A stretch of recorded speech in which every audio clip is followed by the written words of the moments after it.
हाम्रो टोली अहिले बारापोखरी बजार हामी झर्दैछौँ। यहाँ हाम्रो शिव सरले राइड गर्दै हुनुहुन्छ।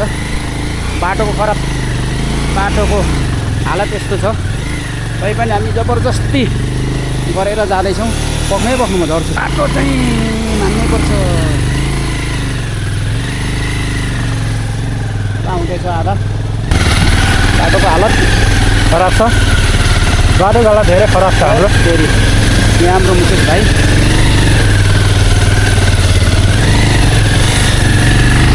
पछाडिहरू आउँदैछ।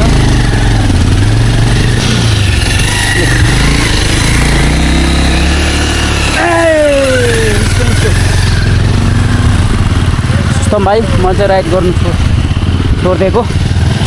अब यहाँ हाम्रो मुकेश भाइ, लो नानी अगाडि हिँड्नु।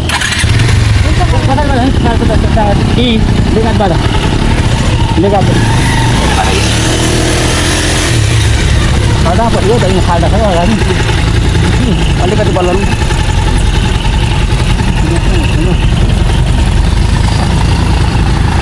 बाटोको कन्डिसन यस्तो। हाम्रो विजय भाइ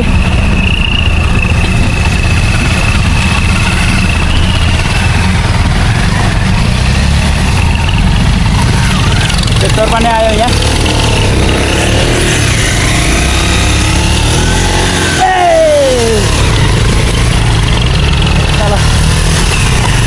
गयो ए फेरि बाटोको कन्डिसन रहर भनेको यस्तो हुन्छ।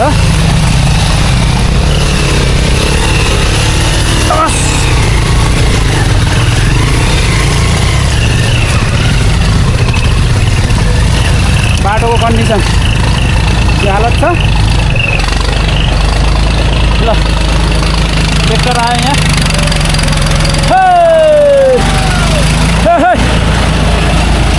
एकादशी बजार हामी चाहिँ जाँदैछौँ। रातिको बजार भएको हुनाले हामी यसरी जाँदैछौँ। र बाटो पानी परेको हुनाले बाटोको कन्डिसन एकदम नाजुक स्थिति छ। ल हेर्नुहोस्, यो तरिका पनि हुन्छ बाटो। ल यस्तोमा हामी जाँदैछौँ। के छ, अरू साथीहरू गइसक्यो।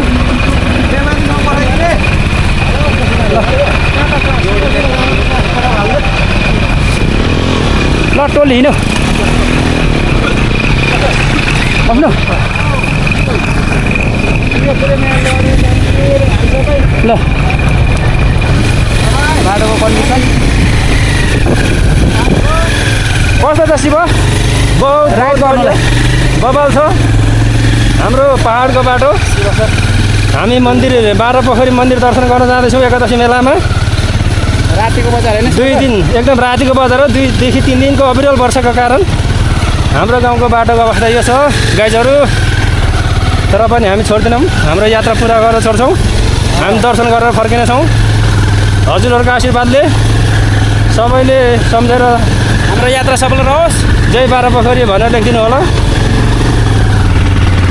ल हेर्नु होला, अलिअलि बाटो राम्रो होला जस्तो हुँदैछ। फेरि अब चाहिँ बाटो अब चाहिँ अलिक राम्रो आयो हजुरहरू। यो अवस्था हामी राजेन्द्र माइलालाई राम्रो मिस गरिरहेको छौँ। हो नि, अहिले कतिसम्म आइपुग्नु भनेको सक्नु भएन। बिजी भएर हाम्रो ग्रुपको पनि केही न केही यस्तो हल्का लिडर गर्ने युवामा पर्छ। त्यसलाई हामी धेरै मिस गरेका छौँ। धेरैभन्दा धेरै बाटोको कन्डिसन हिलोमा चिप्लिँदाखेरि पनि उसैलाई याद गर्दैछौँ। ल हजुर यस्तो कुरामा तपाईँलाई पनि सेयर गरिदिनु होला। सुनबाट जाउँ भनेको यहाँबाट झर्छु। ल